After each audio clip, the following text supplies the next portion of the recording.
there's 10 million people who seriously consider suicide on a given year. And that's a travesty. And I would also say, on the other hand, that means like the vast majority of people who consider suicide never go on to harm themselves. Like, we are surviving, and we need as many examples as possible of how people do that.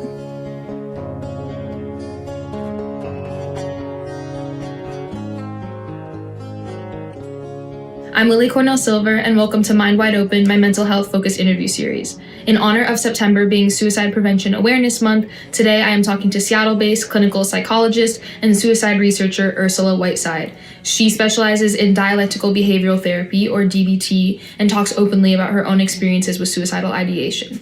She also started a nonprofit called Now Matters Now, which seeks to end the stigma around talking about suicide and provide free resources at nowmattersnow.org. Thank you so much for watching, and I hope you enjoy. Hi, Ursula. Hi. Thank you so much for being here. Thank you for joining me. Thank you for creating this sense of community that you're doing with the work that you're doing. I appreciate it. Thank you. Thank you so much. I have intentionally been really open about my own experiences with mental health and with suicidal ideation specifically. And you're one of the first psychologists to talk openly in your studies and in your lectures about your own experiences with suicidal ideation. So I'd love to start just by talking to you about what has your experience been with suicidal ideation, and how has that led to where you are now in your career? Well, the first time I really remember having suicidal thoughts, I was in college, and I remember thinking, crossing the road and thinking like, oh, if that bus hit me, I wouldn't be so upset. And then I remember secondarily thinking, whoa, I just had that. Right. I just had that thought. I think a lot of times when people have suicidal thoughts, they think that they want to die, right? Right. Yeah. And if you don't have a lot of information about how the brain works and how suicide works, you don't realize like it's actually that you want things to be different. Yeah. Like the suicide is actually a giant leap. Really, what's happening is you don't like what's going on and you want things to be different. When I started to think about it, it's like, oh, I just don't want to feel this way anymore. That opened the door to a whole number of other possibilities. So we can talk more about that too.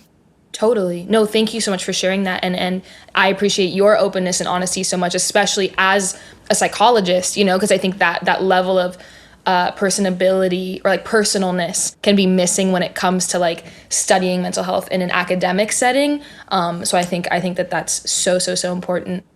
And just, in my experience with suicidal ideation, something that I focus on in this series a lot is like mental health as a whole is stigmatized, but I'm really interested in like what parts of it are more stigmatized, under this umbrella, like where is it that people are more comfortable talking about it and less comfortable talking about it? And what I found is that suicide is one of the most stigmatized aspects of mental health. So where do you think that comes from? I mean, what's interesting is like all the time in really good movies and really good books, they talk about suicide. Like our culture, it comes back to suicide all the time. Right. But when you take it out of that context, people just get freaked out and don't understand. Right. And I think it's partly because there haven't been as many people talking about it until really more recently about this experience of it. Yeah. It's been like, this really socially stigmatized and partly because people didn't understand it. They didn't have many words to put around it because they didn't understand it. And we're starting to understand a lot better about what's going on, what drives suicidal thoughts, and what we can do to manage them. And I'm curious too, have you had any experiences where when you realized you were experiencing suicidal ideation, were you open about it with the people in your inner circle or the people in your life? And if so, how did they respond? Oh, that is such a good question. So despite my talking about this publicly, it's also been hard for me to talk about it one-on-one with the people I really care about. In my experience, that can almost be harder than talking about it publicly. High five. Agreed. Like, I think partly because I feel like I do have it figured out and I know when to ask for help. I don't do a ton of that. Like I'll talk to my therapist about it, but since I shifted to oh, it's not that I want to die. It's that I want to feel different and I need to figure out how to do that. Like really, it's not so much I'm having suicidal thoughts as I'm having really intense pain. Like my skin is burning, like I'm on fire emotionally. Like that still happens. But yes, I think like if you're going to talk to somebody, choose somebody that you feel like has your back. Like there's somebody who they know how to not panic. And I think this is really key. And a lot of us don't have that person. Right. But who isn't going to panic, who will actually listen, and who you think you trust their opinion enough that they might give you some hope. So I think those are some things to consider when you're thinking about sharing this with somebody. There's always like the crisis text line, which is awesome, which is 741-741. Text any word. You can start a conversation with somebody who's like super trained in how to have conversations about this. And maybe that's good practice. I don't know. I think too, a tip that if you're going to talk to somebody you really trust is to tell them what would be helpful, right? People generally want to be helpful. And so if you say like, hey, I want to tell you this thing, and you know what, I'm going to talk to you about suicidal thoughts. And you know what, they're really common. And what would be most helpful is if you would just listen. Like I can call the crisis line if I need to, the suicide prevention lifeline and the crisis text line. I have those in my phone. Right. You don't need to panic. I just need to talk about it. And if you listen, that would be the most helpful thing. Right. Or for other people, it might be like, maybe you want some help problem solving, but tell that person what you want, and then they know what to do. Totally. Asking for what you need. That's like I talk about that in therapy a lot. That idea of asking for what you need. And you referenced this briefly just a minute ago, but wanted to come back to that idea of emotional fires, because you were the first person that I ever heard talk about that. And it resonated super deeply with me. So I would love to hear from you what that looks like and how to deal with it. I did this super interesting research study where I interviewed a bunch of people who nearly died by suicide. And I actually I'm like getting goosebumps thinking about it. And I interviewed what happened leading up to it, in the day of it. And what I was really surprised by was the fact that they hadn't made a plan. They'd had suicidal thoughts, but they weren't going into that day saying, this is the day I'm going to die. Wow. And what we know from other research is like this actually does represent probably a good chunk of people who attempt and die by suicide, that they didn't have this plan. But the way they described it was just like this overwhelming, intense emotional pain that felt like they were on fire emotionally. And like that they would do anything to escape it because it felt so painful and intense. And if you don't know, like, that's a possibility that you might feel that way. If you don't know that it's a thing to be on fire emotionally, you're not prepared. Right. It can be really scary. Yeah. It can be really scary. And you think it's real. You think this is the end. I cannot tolerate this. It will never end. Yeah. And the research says that's not the case. But fortunately, these folks survived, so I could, understand their stories. And then out of that, what we did was we helped come up with what to do in that case, because the emotional fire is, honestly, it's a lot like a physical fire. If you think about physical fires, like there's like being in a fire, but then there's being on fire, and being on fire is like, it's a whole new world, right? It's like, it's the intensity of it compared to if your house is on fire, so different. So I pooled a bunch of people who are experts. I talked to people who have what we call lived experience, which means essentially you've had some experience around suicide personally, or you've lost a family member or a friend, or you've loved somebody who's really struggled.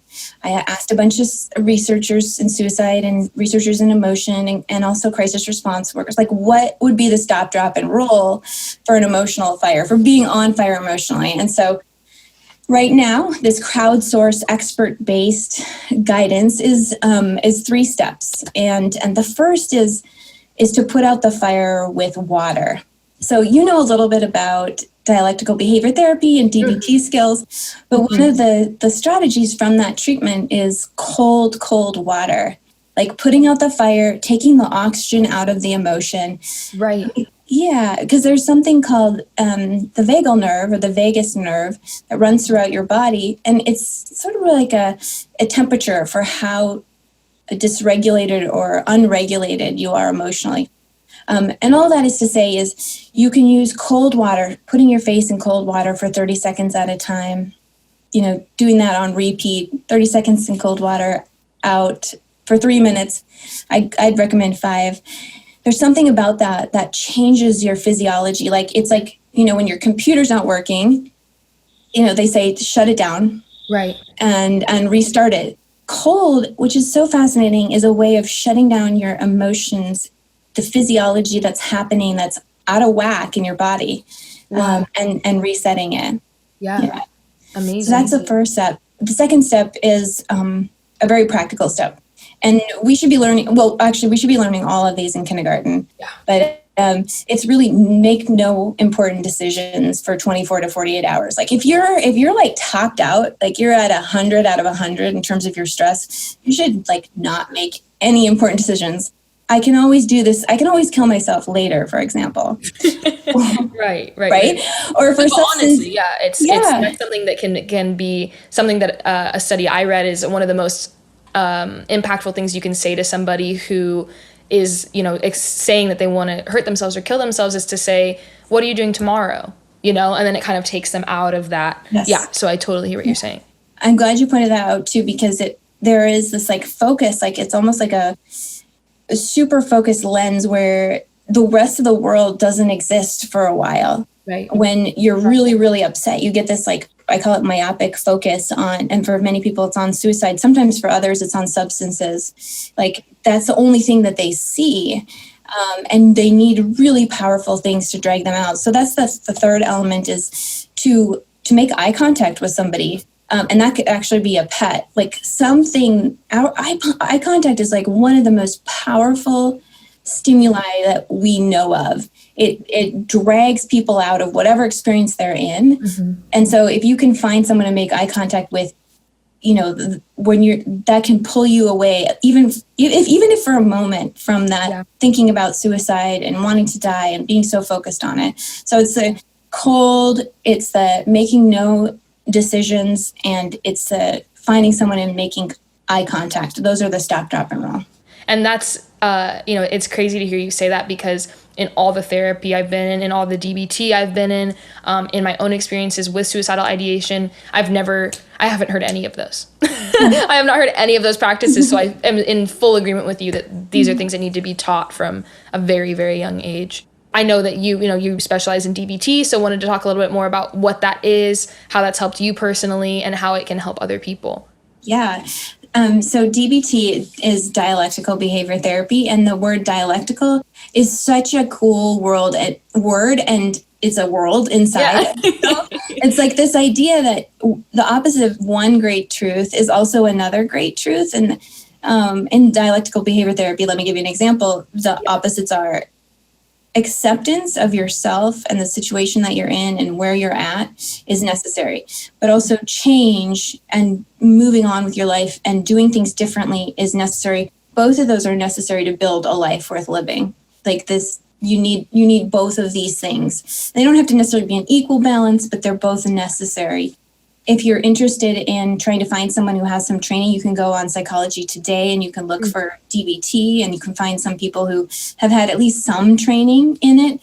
But it involves a group, it involves individual therapy, it involves phone coaching, and the therapists get therapy too. Like they have a team. Right. Yeah, so I have been doing that since 1999. I worked with the woman who developed it since 1999 to like 2008, and then after that, she worked for me. So it's a huge part of my life, but it's really focused on emotion. Yeah.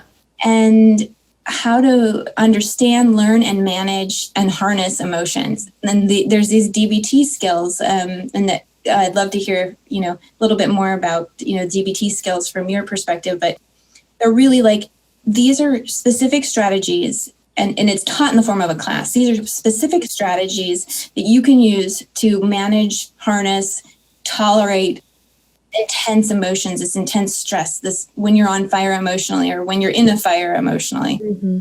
No, and that's something that I work with in therapy a lot, is that emotional dysregulation. And I'm somebody who runs emotionally hot and can get to that place pretty quickly and easily. So DBT has been huge in, you know, as you said, helping to acknowledge that when it's happening and not let myself get completely dysregulated.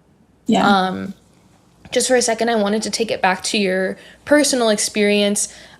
What was the shift for you from, you know, that fear of like, whoa, I just had a suicidal thought, to, okay, I know what this is. I know I don't really want to die. I just want to be out of the pain, or I want something to change. Like, what happened for you that shifted that idea?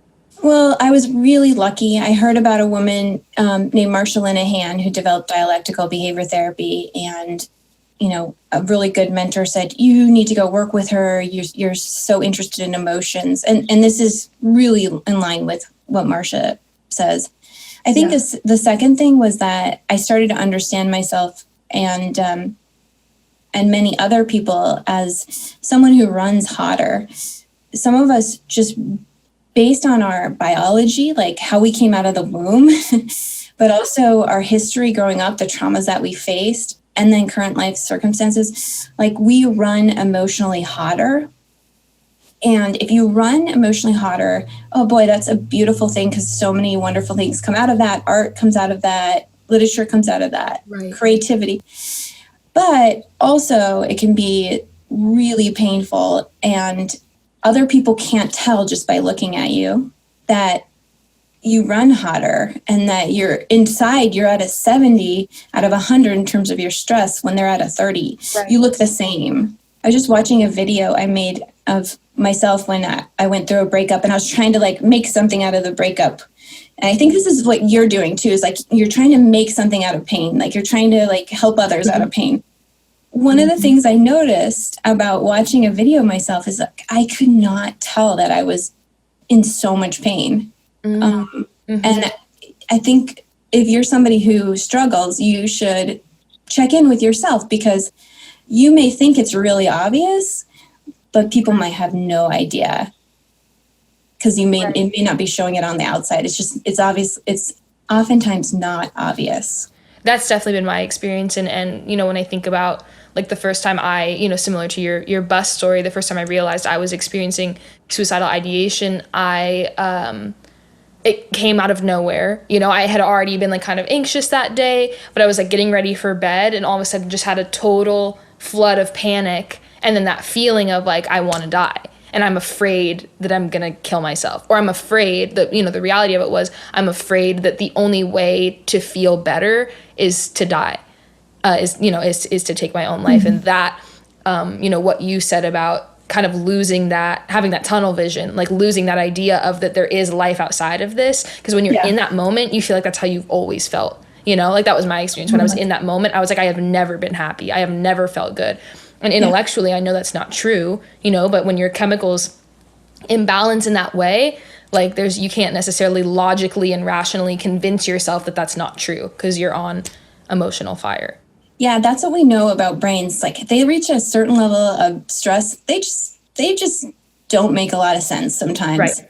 But we don't, like you said, you don't know that that's what's going on. You're like, oh yeah, this is me thinking rationally, or this is me thinking clearly. Right. And that's, you know, where I think teaching that stop, drop, and roll is so vital. Like knowledge is power, you know, and in my anxiety and in my suicidal ideation and in my depression, something that's been the most helpful is accumulating as much knowledge about it as possible. So as exactly what you said, I can point to it and say, I know I'm feeling really awful, but intellectually I know what's happening, you know, and I know that it's not permanent. Yeah. And I think for me too, I've talked about this a lot in the series, but lost one of my best friends to suicide. And then about a year later, lost my dad, and then lost Chester Bennington to suicide. So I think and I didn't experience suicidal ideation until after all that had happened. So I think also growing, you know, in a very formative time in my life, having experienced people that I really loved committing suicide, it kind of was like, is that the option? You know, is that what I'm supposed to do? Is that what I have to do in order to feel better? So I appreciate you opening this conversation so much, because even in those experiences and having lost so many people to suicide, it was still something that like wasn't really talked about, you know? So Yeah, that's why what you're doing, one of the reasons why what you're doing is so important, it's we learn by seeing and watching others. And to your point, like if this seems like a viable solution because people that you love or respect have considered it, then it becomes a something you really consider. But the more you see examples of like me and you talking about this and Ayved talking about, getting through hard times, like we need to focus on the ways that people have gotten through this, because we know that there's 10 million people who seriously consider suicide on a given year. And that's a travesty. Yeah. And I would also say, on the other hand, that means like the vast, vast, vast, vast, vast majority of people who consider suicide never go on to harm themselves. Like, we are surviving, and we need as many examples as possible of how people do that. And what is the statistic for people that do attempt or end up committing suicide? Yeah, it's around 1 million people who attempt suicide per year, and then it's 37,000 people who die by suicide every year. Okay. Wow. So compared to 10 million, right. we never want anyone to die, and it's way too many people. But most people are surviving this. You have talked about what pain and hurt and trauma going unacknowledged can end up manifesting as, and how deeply rooted that can become. And you mentioned this briefly earlier, but want to tie it back to like societal pain and societal trauma, especially what we're witnessing right now amongst Black, Indigenous people of color and many other marginalized communities, and how for generations their trauma and pain have not only gone unacknowledged, but have been denied by their government or by the people around them. So I wanted to talk a little bit more about what that pain going unacknowledged can manifest as. Absolutely. So countries like Australia and Canada, like when there's a major event, the MC of the event acknowledges at the beginning, like, we are on tribal lands, we are on native lands, like we respect. And does that solve the problem? Does that fix anything? No. But does it say this happened and this is real and we see you? Yes. And it's so important. And that's interesting. Sorry to interrupt, but I just want to say that's something I haven't, because in Seattle, it's like there's a lot of Native American history here.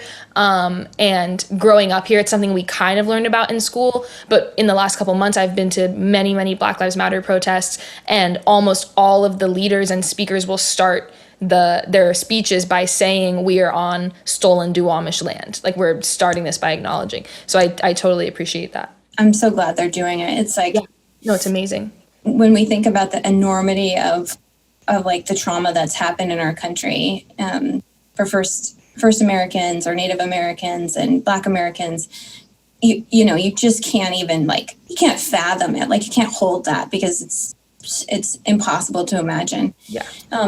And on top of that, the idea that, like, it wasn't treated like it was a thing, like, it's in a way acknowledged as a hand wave.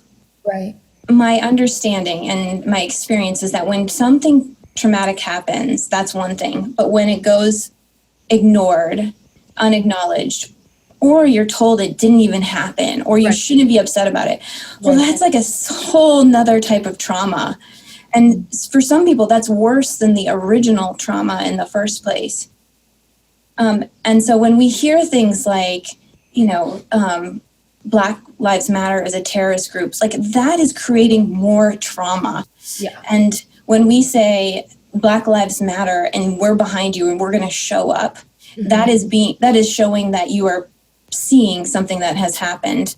Right. And so I think sometimes we forget that we have an opportunity every day to acknowledge, like, this thing happened, we see you, we care, we're going to keep going, that there's something about that specifically that prevents further trauma. And one of the things that I've been hearing a lot, Rachel Cargill speaks about this a lot. She has a organization called The Great Unlearn, where, as white Americans, one of the number one things we can do to help aid some of that trauma or prevent further trauma is to unlearn what we were taught societally. And like the subconscious messages that we've ingrained living in a supremacist country, in a white supremacist country. Yeah. So that's, Yeah, being very conscious of the why we act and react the way that we do. People are literally saying, like, I am hurting. This hurts so much. And some of us are saying, like, shut up, or like, it doesn't matter, or that's not important. I'm like, I just can't fathom. Our president is saying. Yeah, our president is saying, this is not real. Yeah. I can't fathom it. And it's just such a missed opportunity for things to be different. I just want to tie it back. This is super interesting because one of my recent interviews was with Dr. Robin Stern, who wrote The Gaslight Effect. And something that she writes about and speaks about is like the governmental gaslighting that we're seeing and the societal gaslighting that we're seeing. And I think that is a prime example of, so many communities being told, having their pain not only ignored, but being told that their pain is not valid or not real. That is like such a vital conversation. So I'm really glad that we're able to shed some light on that.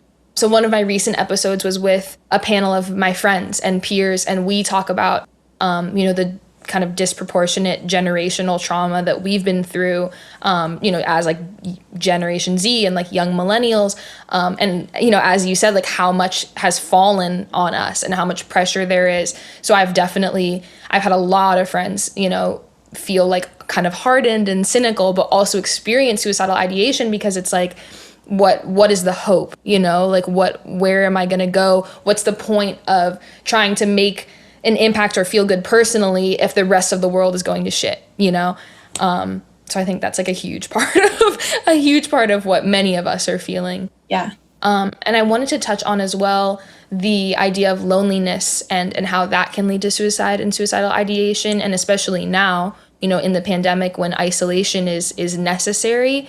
What are your ideas around that?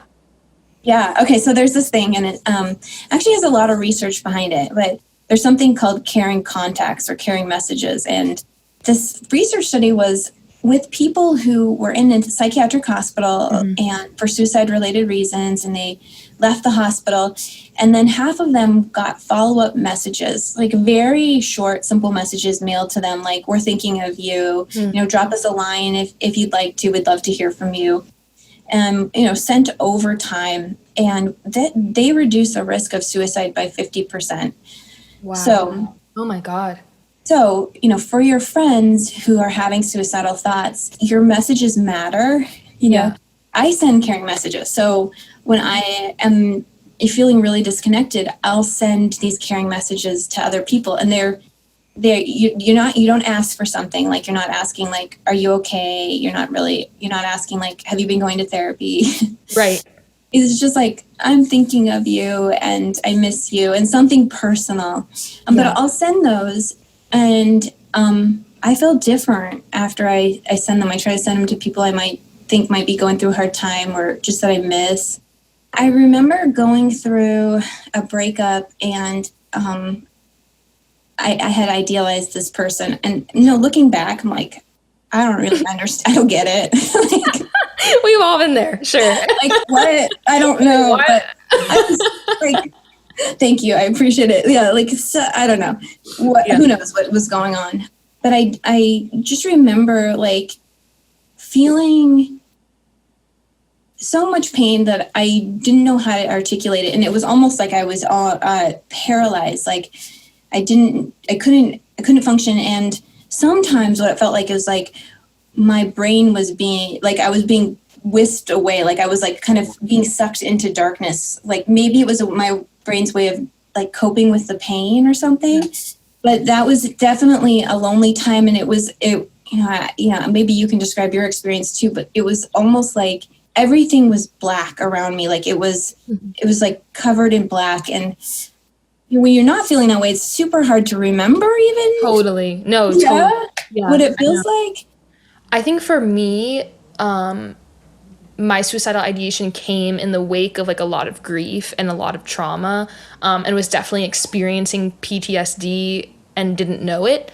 But for me, I mean, very similar, where it felt like I was being involuntarily like pulled into that place. And for me, it came with a lot of dissociation and a lot of depersonalization, which I know now is my body trying to protect itself. But it literally felt like like I was on drugs all the time, you know, or in a dream all the time. And that's kind of where it got to the point where I was like, I can't live like this. And I don't know if it's going to end. I don't know when it's going to end. So that was, like pretty, you know, similarly, like involuntarily being pulled into that feeling. And it was like, you know, you were in that moment and painful things were happening, but it was the string of painful things that had happened before that. Right. So, you know, with this breakup that I'm talking about, it wasn't just the breakup. It was like 20 other, like losing a job, all these other things that had happened too, that you don't realize are still there. Like, like that are like you're running hotter. Still, you're running hotter because of what's happened recently, and that you're more vulnerable. Right.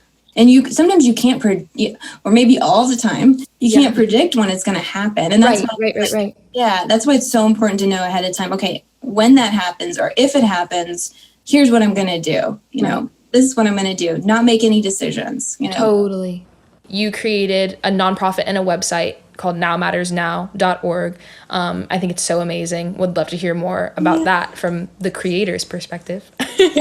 It's a website that is many things. It was built to create a sense of community. It was built to like hack stigma, crack stigma. It was built to make DBT skills more accessible to people. And again, when I say DBT skills, I'm like talking about these coping strategies that people use. Like DBT has a whole like long list of them. Right. So it's like this website that has real people talking about how they've used DBT skills in their own life. Yeah. And is video based. And so you can learn the stuff that you might otherwise have to go to a therapist to get, but you can learn about these different coping strategies. People have fewer suicidal thoughts and negative emotions just when they visit the website. We wanted to know why.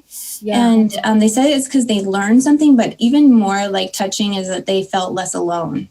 Like, so visiting a website and seeing real people who've been through it talk about it made them feel less alone. And I feel really proud that we could do that. That's incredible, which I so appreciate, because the key word, I've said this a million times, but the key word for this series for me is accessibility, because there are so many, you know, marginalized groups and, you know, just people like who struggle socioeconomically, like who just do not have access to therapy and psychiatry. And so wanting to create as many platforms as possible where there is accessible information, and Now Matters Now is like shining star example of that, you know, creating a community and watching people, you know, probably someone that they can find themselves relating to, tell their stories of recovery or coping, that I think is so important. You know, it's open at 3 a.m. unlike most places. Right. Yeah, exactly. Yeah, that 24 hours a day.